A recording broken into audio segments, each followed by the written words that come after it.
Bienvenidos al acto académico por el cual se hará entrega del título de doctor honoris causa de la Universidad Maimónides al doctor Luis Oksejevich. Ahora vamos a invitar a subir al estrado al doctor Jorge Lerman, uno de los mayores referentes de la cardiología en nuestro país, quien nos compartirá unas palabras sobre el doctor Oksejevich.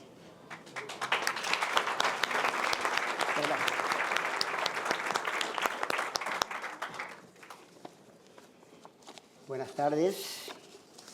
Señor Presidente de la Corte Suprema de Justicia de la Nación, señor Presidente y demás autoridades de la Universidad Maimónides, señoras, señores, doctor Luis Oksejevich. Al doctor Oksejevich lo conozco desde hace 18 años, pero nuestra relación se hizo más estrecha cuando, siendo él presidente del Rotary Club de Buenos Aires, me ofreció integrarme al mismo. Yo acepté con mucho agrado y hasta el día de hoy considero un honor que Luis Oksejevich sea mi padrino rotario. El término latino doctor honoris causa significa doctor por causa del honor.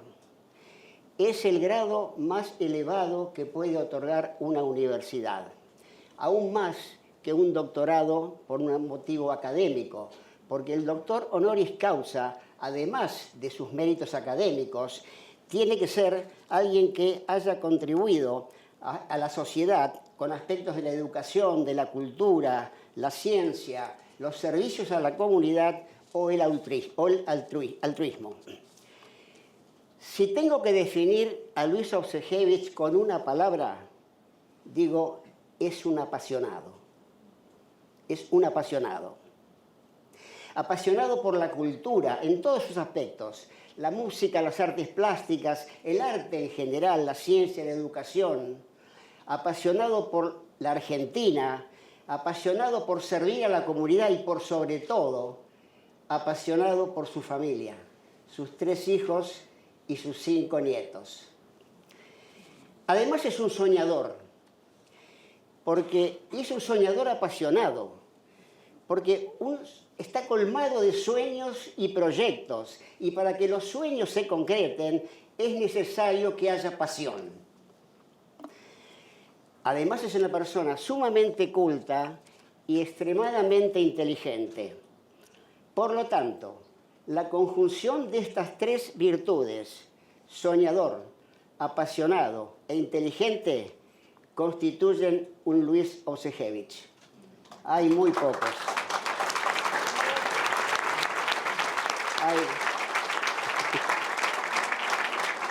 Hay muy pocos. Ya se dijo recién que se recibió de abogado a los 19 años y entró en la docencia al año siguiente. Fue profesor en la Facultad de Derecho y de Ciencias Económicas de la Universidad de Buenos Aires. Y como escuchamos recién, muchos de sus alumnos eran mayores que él. Pero él comenta que, ¿por qué siguió la docencia? En primer lugar, porque tiene vocación docente. Pero en segundo lugar, porque quiso retribuir a la universidad el haberle otorgado un título universitario gratuito. Entonces, de alguna manera quería retribuirle a la universidad esa ventaja que le ofreció. También hay muy pocos. Yo tengo más de 50 años de docente y profesor universitario y raramente escuché a alguien que quiera retribuir a la universidad lo que la universidad le ofreció en forma gratuita. Hay muy pocos. También, bueno, se dijo recién que es un aficionado, intensamente aficionado a la música. A los 3 años comenzó a tocar el piano, muy estimulado por su madre, Aida, el nombre de la ópera con la cual se inauguró el Teatro Colón en 1908. Yo creo que si acá hubiese un piano nos tocaba un concierto de Chopin o un tango de la Guardia Vieja. Bien. Bueno, como emprendedor también conocemos su obra, Canon Conex, pero recién estuve escuchando un detalladísimo resumen, más que resumen, de la vida de Luis. Yo voy a contar algunas anécdotas. Por ejemplo, cuando se cumplieron los primeros 10 años de funcionamiento de la empresa Canon, Luis quiso celebrarlo esto de alguna forma importante, una gran recepción. Y se le ocurrió alquilar el Teatro Colón. Bueno, hizo la gestión, a ver cómo puedo alquilar el Teatro Colón. Le dijeron, el Teatro Colón no se alquila. Luis insistió, el Teatro Colón no se alquila. ¿Qué hizo? Compró una función y entonces se dio el gusto, él y la gente de la empresa, de hacer una excelente celebración de los 10 años de Canon. Ese es Luis Orzejevich.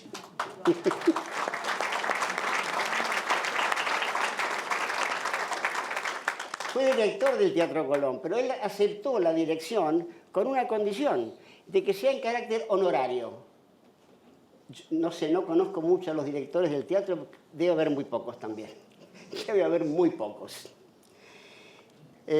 También recibió el prestigiosísimo premio Scopus de la Universidad Hebrea de Jerusalén, personalidad destacada de la ciudad de Buenos Aires, otorgada por la legislatura, y todo lo demás que recién se escuchó.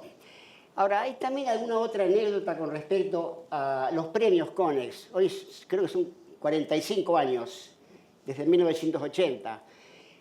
Con gran intuición, Luis Orzejevich decidió que los primeros premios Conex debían ser de deporte y de espectáculos, que es una manera de llegar al gran público. Pero yo estoy convencido que en la mente de Luis ya estaban los premios a la ciencia, a la tecnología, a la educación, al arte y a las humanidades, como tal cual ha ocurrido y hoy lo estamos viviendo.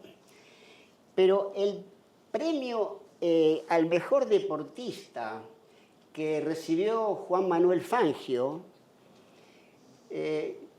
hubo una sorpresa cuando Fangio dijo: este es el primer premio que recibo en la Argentina.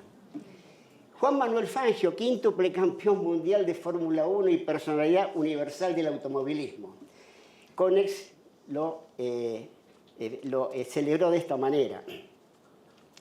Bueno, la ciudad cultural Conex, con todo lo que sabemos, que lo dirige Andy, creo que está acá, ¿no? Sí.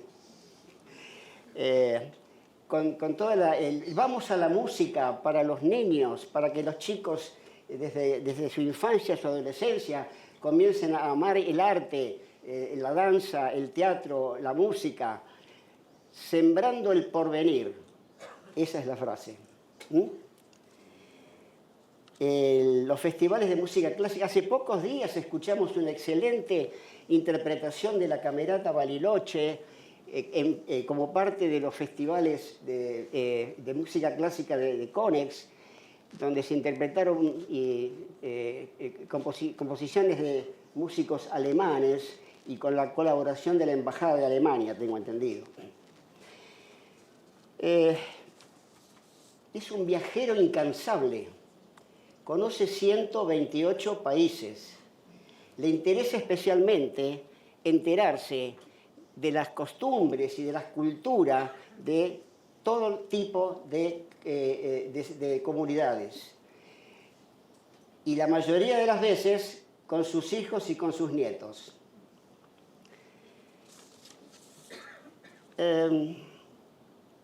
Moisés ben Maimónides, rabino, célebre rabino, erudito, médico, filósofo del siglo XII de nuestra era, dejó como legado una gran cantidad de obras escritas, pero él escribía en idioma árabe, como consecuencia de haber nacido en la España musulmana, el andaluz, sefarad.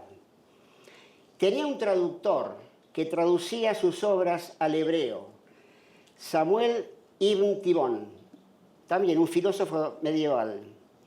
En los últimos años de su vida, Maimónides le escribió a esta persona una prolongada carta en la que se lee una frase que decía más o menos así: no se jacte el sabio de su sabiduría, no se jacte el poderoso de su poder, no se jacte el rico de su riqueza, sino jáctese quien se jacta de que practica misericordia, justicia y rectitud en la tierra. En estas frases yo veo algunos rastros de Luis Obsejevich, con su humanismo, su humildad y su eterna sonrisa.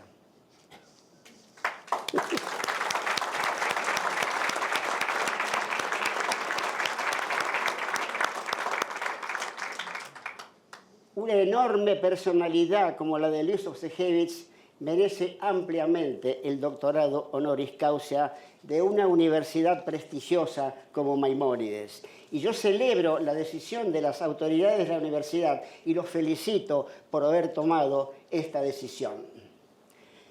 Querido Luis, me siento muy feliz con tu amistad y te felicito por este y todos tus otros logros.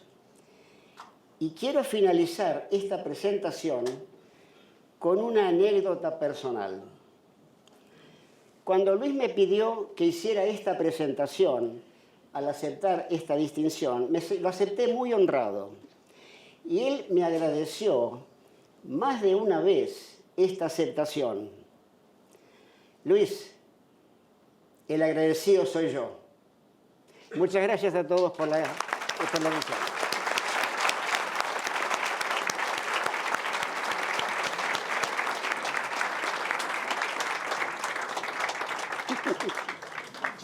Muchas gracias. Muchas gracias. Muchísimas gracias, doctor Lerman. Y a continuación, quien nos va a dirigir unas palabras sobre nuestro homenajeado es el doctor Horacio Rosati, presidente de la Corte Suprema de Justicia de la Nación.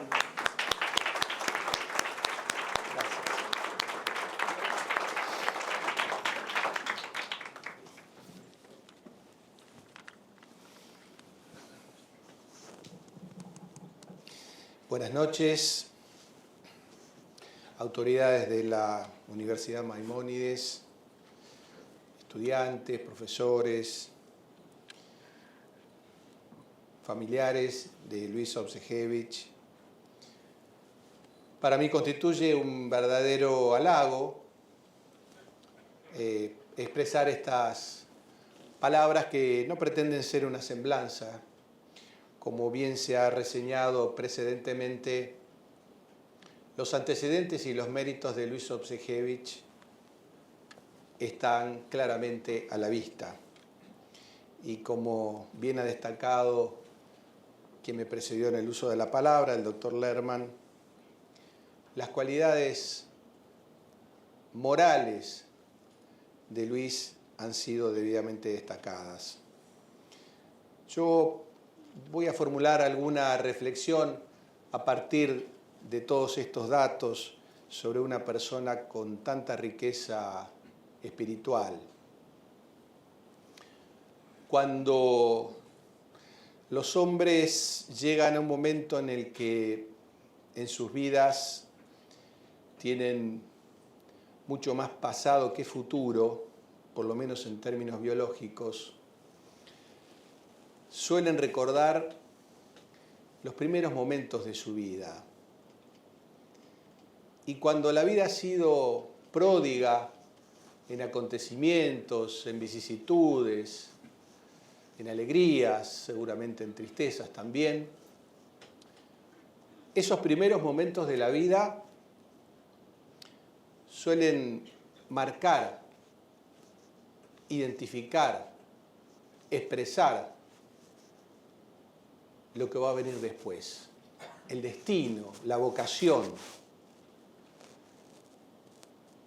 Como bien se ha dicho aquí, Luis Obsejevich, muy probablemente como aquella escena del Ciudadano Kane de Orson Welles, recuerde cada vez con más asiduidad y seguramente con cierta nostalgia ese piano, ese nombre de su madre, que marcó en gran medida su vocación, lo que vendría después, que al menos insinuó lo que vendría después. Muchas veces los avatares de la vida hacen que esa primer simiente, esa semilla, esa vocación no pueda completarse o no pueda cumplirse. Tengo la convicción de que en el caso de Luis realmente se ha cumplido y se ha cumplido con creces. Probablemente esta historia surja en 1908, como bien se dijo aquí, con la llegada desde Odessa de su abuelo materno y continúe con sus padres y en particular con su madre Aida, que como también se dijo aquí, es el nombre de la ópera de Giuseppe Verdi, que marcó el inicio de las funciones del Teatro Colón el mismo año en el que llegó el abuelo de Luis a la Argentina y que 90 años después, ad honorem, Luis Obsejevich dirigiría. La obra cultural, académica, profesional, empresarial de Luis ha sido descrita y recorrida recientemente en el acto administrativo que le otorga este merecido doctorado honoris causa. Sin duda, su obra cumbre es la Fundación Konex, los premios Konex, el Centro Cultural Konex. Konex, que a mí me gusta verlo más que con K, con C, y no tanto con X, sino como una conexión. Lo que ha hecho Luis, además de desarrollar profundamente su vocación cultural, es conectar saberes a través de los distintos premios, ciencia, tecnología, cultura, como no lo ha hecho nadie en la Argentina. Los premios Konex son, además de una expresión de excelencia por la idoneidad de los jurados, también una expresión de pluralidad. Y esto también está en la formación de Luis Obsejevich. El considerar al que piensa distinto no como alguien que es un adversario, menos aún un enemigo, sino alguien que forma parte de una comunidad cuya diferencia justamente enriquece a esa comunidad. Por eso veíamos recién que están todas las disciplinas representadas en el premio Konex y que los jurados convocados para dirimir estos premios son, además de idóneos e intachables, plurales en su pensamiento. Esta pluralidad es muy importante y es muy importante en la Argentina. Es muy importante en la Argentina porque personalidades como la de Luis Obsejevich, que tiende puentes para superar brechas, son imprescindibles en nuestro país. Si tuviéramos más personas como Luis Obsejevich, seguramente celebraríamos la diversidad en vez de renegar por ella. Y yo creo que este es un mérito y una lección que Luis nos da a través de su vida. Como bien se dijo aquí también, no es casualidad que una universidad que lleva el nombre de alguien que fue filósofo, que fue religioso, que fue docente, que fue un sabio, que pudo vincular su formación aristotélica, es decir, de la cultura propia grecorromana, con su religión hebrea, y que enseñó también en el mundo musulmán, es decir, en su periplo por las tierras adyacentes al mar Mediterráneo, supo vincular Maimónides las tres culturas fundamentales de esa parte del universo. Fe y ciencia. Y dentro de las ciencias, todas las disciplinas. Hermanadas, no vistas como contrapuestas de una forma que nos impida tender puentes. Por eso creo, volviendo a la película de Orson Welles, El Ciudadano Kane, pienso yo que esas escenas iniciales y finales de la película, donde el protagonista, después de haber recorrido un largo trayecto vital y haber sido una persona extremadamente exitosa, vuelve a esa primera imagen, que es la imagen de un objeto que marcó su infancia. En aquel caso era un juguete, en este caso tal vez asumido como algo para jugar, que después se convirtió en una vocación, un piano. Un piano que, me decía recién Luis, está también en su casa actualmente, aunque él no practique. Pero ese piano simboliza el origen de una personalidad que se destacó y se destaca, y de una personalidad que uno está tentado a decir es de otro siglo, es de otra época, nada más actual que las personas que se piensan que son de otra época, porque son las personas diferentes y son las que necesitamos para construir un mundo mejor. Yo felicito nuevamente a las autoridades de la Universidad Maimónides, agradezco la oportunidad de estar expresando estas palabras con ustedes y, por supuesto, me parece extremadamente justiciero este homenaje a esta gran personalidad de la cultura, de las artes, de las ciencias, a este gran vinculador, conector, articulador de distintos saberes que es Luis Opsejevich. Muchas gracias.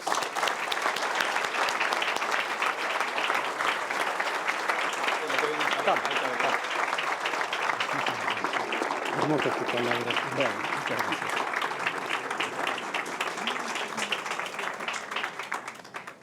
A continuación vamos a invitar a subir al doctor Luis Opsejevich para recibir el título de doctor honoris causa de nuestra universidad. Hace entrega del mismo el señor presidente, doctor Adrián Giaquino, y tras recibir la distinción, el doctor nos brindará sus palabras, el título de su disertación es Maimónides, Vida, Ideas, Cultura.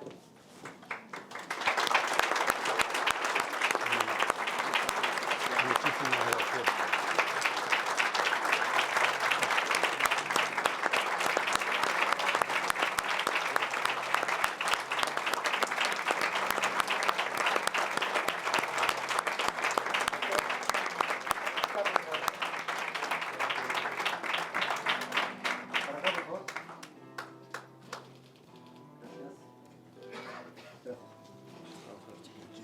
No, al contrario. Felicitaciones y gracias.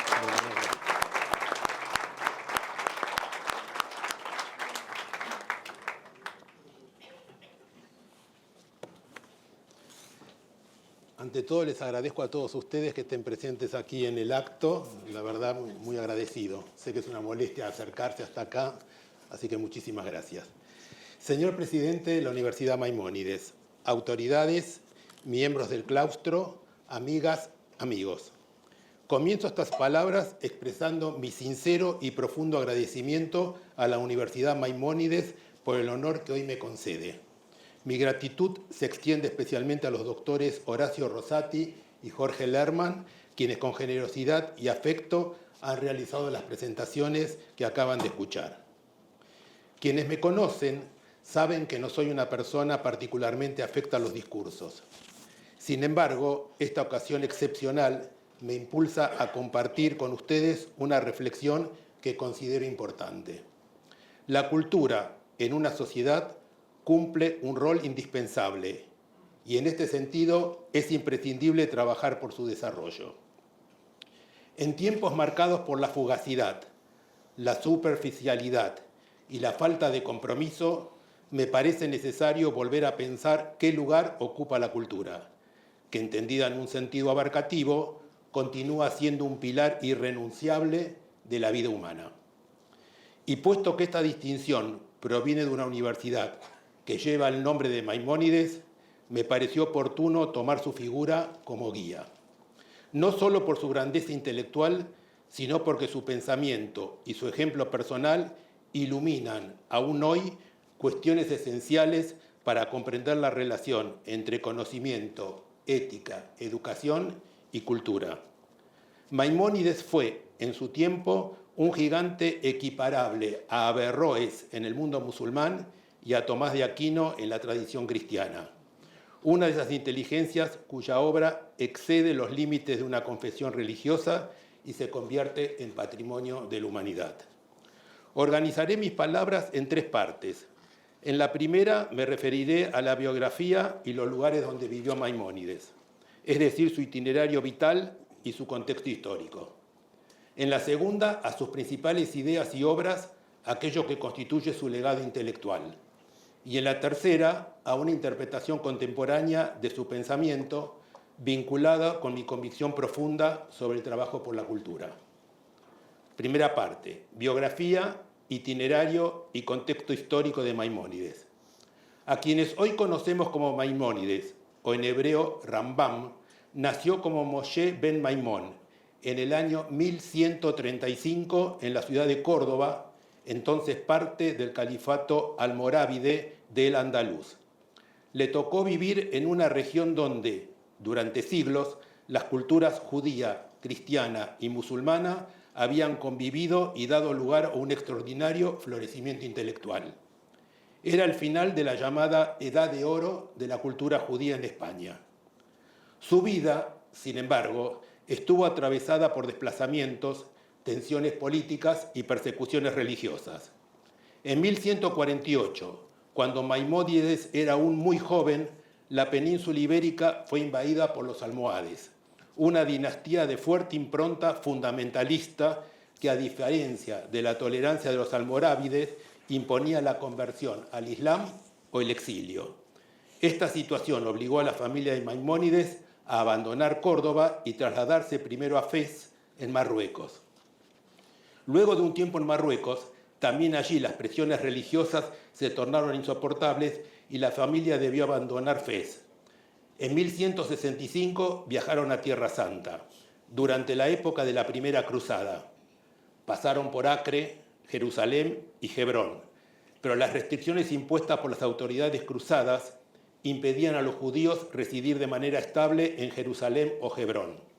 Fue entonces cuando Maimónides se trasladó definitivamente a Egipto, instalándose primero en Alejandría y luego en Fostat, hoy parte del sur del Cairo. He tenido el privilegio de haber recorrido todos los lugares en los que él vivió: Córdoba, Fez, Jerusalén, Hebrón, Alejandría, el Cairo. Esto me ha permitido visualizar lo que significaba en el siglo XII trasladarse de un reino a otro, soportar persecuciones y reconstruir la propia vida en tierras desconocidas. En Egipto vivió durante 4 décadas decisivas. En Fostat desarrolló su obra literaria más importante.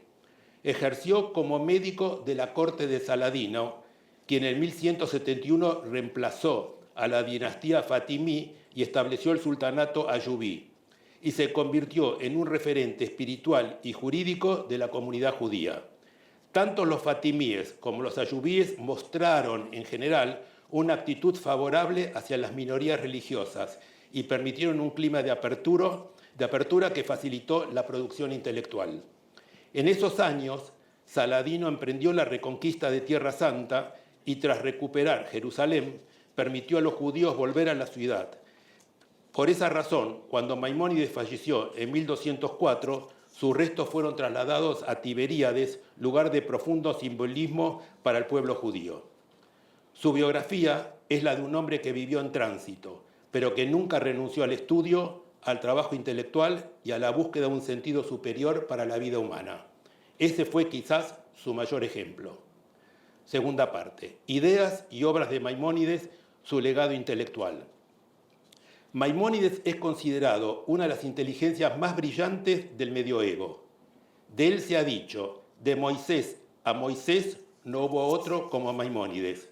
Y no es exagerado, desde su muerte hasta la aparición de Spinoza en el siglo XVII, ningún otro pensador judío alcanzó su influencia. La idea central que atraviesa toda su obra podría resumirse así: fe y razón son dos lenguajes distintos que expresan una misma verdad. Esta convicción marcó profundamente su pensamiento. Se opuso a la superstición, a la magia y a la astrología, y defendió con fuerza la racionalidad, el estudio crítico y la interpretación no literal de las escrituras cuando éstas entraban en conflicto con el conocimiento científico. Fue sin duda uno de los primeros grandes defensores de una armonía entre la tradición religiosa y la racionalidad filosófica. Cubrió todas las áreas del saber de su época: medicina, astronomía, ética, lógica, derecho, filosofía, metafísica.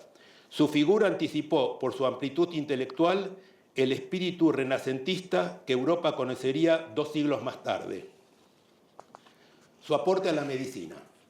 Resulta especialmente pertinente recordarlo aquí, en esta universidad, cuyo nombre honra a quien fue no solo un filósofo, sino también un extraordinario médico. Maimónides escribió sobre higiene, medicina preventiva, salud mental y emocional, alimentación, ejercicio físico, ecología, saneamiento ambiental, toxicología, sueño y descanso, salud comunitaria y sexualidad. Su visión integradora de la salud humana sorprende por su modernidad. Es difícil no advertir cuán actuales resultan estas preocupaciones. Para abordar aspectos de la teología y la filosofía, Maimónides escribió muchas obras, pero me referiré a las que se pueden considerar las 2 más importantes. Se trata de la Mishneh Torah y de la Guía de los Perplejos. La Mishneh Torah. En materia jurídica y teológica, su obra monumental es la Mishneh Torah, cuya traducción significa repetición de la Torá o de la ley. Fue escrita entre 1171 y 1180. Se trata de un código de 14 tratados que sistematiza toda la ley judía de manera clara y accesible. Es decir, tanto la Torá, los textos bíblicos escritos, como el Talmud, las interpretaciones orales que se hicieron a través de la Mishnah y la Gemorá. Su propósito no fue solo jurídico, sino también educativo: hacer que la ley fuera comprensible y orientadora para todo el pueblo. Lo hizo en hebreo para que fuese leído por muchísima gente, dado que había una diáspora de judíos repartidos por diversos lugares del mundo. Allí abordó cuestiones prácticas y éticas, entre ellas su célebre clasificación de los 8 niveles de la caridad, la tzedaká, cuyo nivel más alto consiste en ayudar a una persona a ser autosuficiente, darle un trabajo, un préstamo, asociarse con ella, brindarle recursos para que pueda sostenerse por sí mismo. En esa concepción hay una profunda defensa de la dignidad humana.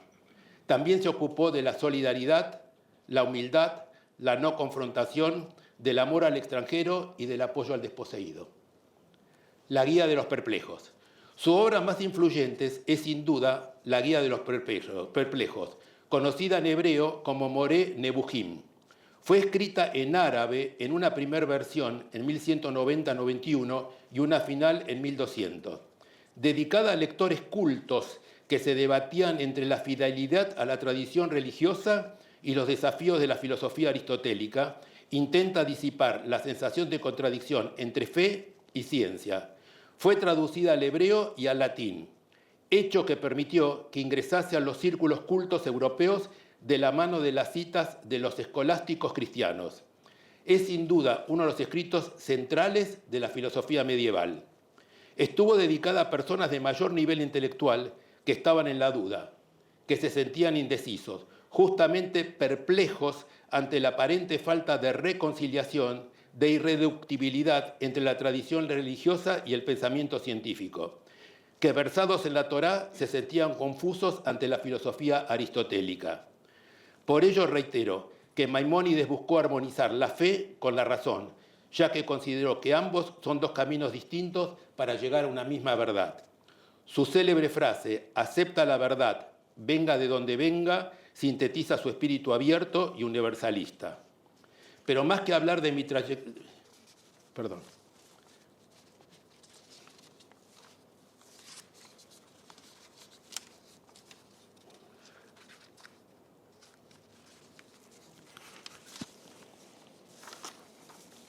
En este texto distingue diversas perfecciones humanas, pero pone en el centro la perfección intelectual, entendida como el conocimiento verdadero de Dios, del mundo y de uno mismo.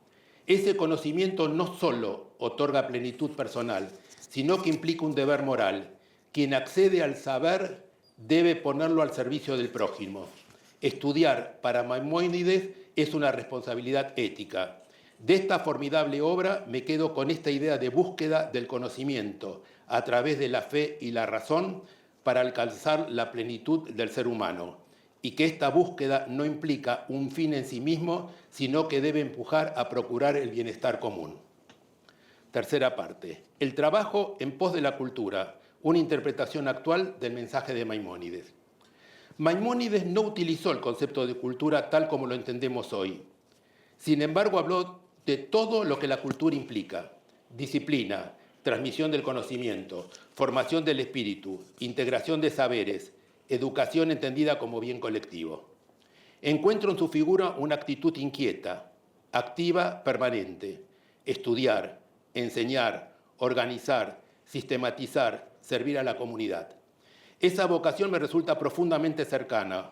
Creo que en mi caso tiene raíces familiares. Mi madre, dedicada a la pintura y al piano.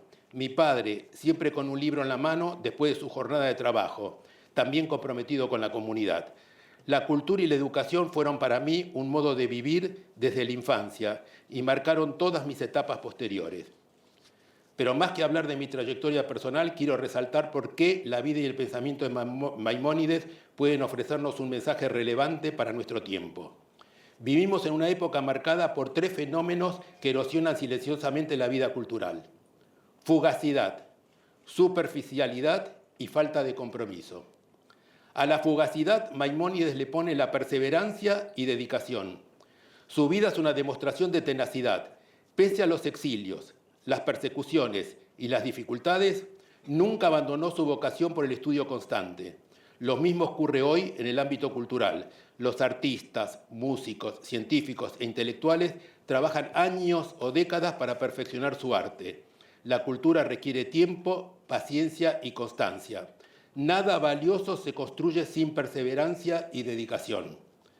A la superficialidad, nuestro pensador le opone la profundidad y rigor. Maimónides nunca se quedó en la superficie. Estudió, integró, comparó, profundizó. Su ejemplo nos recuerda que las grandes obras culturales nacen del esfuerzo por comprender lo complejo y que el rigor, el pensamiento crítico, pero también la educación de nuestra sensibilidad son valores que debemos seguir defendiendo frente a un mundo que favorece lo superficial. Nada se construye sin profundidad y rigor. A la falta de compromiso, Maimónides le opone la ética del conocimiento. Señala que conocer implica un deber ético. Quien ha tenido oportunidades educativas tiene la responsabilidad de ponerlas al servicio de la comunidad. Este principio es válido para dirigentes, jueces, legisladores, empresarios, científicos, líderes sociales y religiosos. El conocimiento es una herramienta. Su sentido único depende del compromiso con los demás. De nada sirve el conocimiento si no se lo pone al servicio de la sociedad. Como reflexión final, que nos da un cierre perfecto al pensamiento de Maimónides, podemos decir que, junto con una religión orientada al bien y una ciencia de propósitos éticos, la cultura es, probablemente una de las dimensiones de la vida que mejor nos permite entendernos a nosotros mismos, a los demás y al mundo que nos rodea. Nos ayuda a entender las complejidades, a aceptar las diferencias y a atravesar las dificultades. Nos hace seguramente personas más sabias, civilizadas y ricas espiritualmente, más dignas, autosuficientes y compasivas. Por ello, comprendamos que la cultura juega un rol decisivo en nuestra sociedad. El trabajar por ella, promoverla, difundirla y apoyarla es una tarea indispensable. Agradecimientos. Para finalizar, quiero expresar mi agradecimiento a quienes han hecho posible que hoy esté aquí, recibiendo este homenaje que comparto con mis seres queridos, hijos y nietos presentes y con todos ustedes que me acompañan. En primer lugar, a mis padres, que desde mi infancia me inculcaron principios éticos y el valor de la verdad. A mis hijos y nietos, que son lo más precioso que tengo en mi vida. A lo largo de los años, muchas personas me acompañaron en distintas etapas. En mi rol de docente tuve un mentor, el doctor Federico Videla Escalada. Compartí 14 años la cátedra con él y dejó en mí una marca imborrable. A todos los alumnos que tuve en las facultades de Derecho y de Ciencias Económicas de la UBA, traté de brindarles lo mejor de mí y a la vez aprendí de ellos. Cada clase fue un intercambio enriquecedor. En mi fase empresaria, a todos quienes me acompañaron y me permitieron crecer. A quienes me asistieron en mi paso por la Dirección General del Teatro Colón, especialmente al maestro Mario Peruso. En el aspecto institucional, a quienes compartieron inquietudes conmigo. Y fundamentalmente en la Fundación Conex, a todos los que estuvieron a mi lado durante estos 46 años. Miembros de los grandes jurados y, por supuesto, los premiados. Sin ellos, los premios Conex no tendrían razón de ser. A quienes me vienen acompañando en el ciclo Vamos a la Música de hace 35 años y en los festivales Conex de música clásica durante la última década. Mi especial recuerdo a quienes fueron mis secretarias, Lucy Solesi, Mercedes Barossi y Patricia Trovato. Y mi agradecimiento muy particular a Liliana Grafiña, que me acompaña desde hace más de 50 años, y a Eugenio Justo, que ya lleva más de 20 años a mi lado. A los amigos que me ha dado la vida, en especial a Ignacio Stutbogner y Ernesto Orlando. También a quienes desde hace 3 décadas son mis compañeros en el Rotary Club de Buenos Aires. La vida me ha dado la dicha de viajar por 128 países. Haber conocido tantas culturas y formas de vida ha ampliado mi mente y mi sensibilidad. También por eso estoy agradecido. Y finalmente reitero mi gratitud a la Universidad Maimónides por esta distinción que me honra profundamente. Este vínculo con el sabio y filósofo Maimónides es un privilegio que ilumina una vida, como la mía, dedicado en gran parte al emprendimiento cultural, al conocimiento, al arte y al saber. Estoy convencido de que ese será el mejor legado que dejaré a mi familia y a la sociedad. Muchas gracias.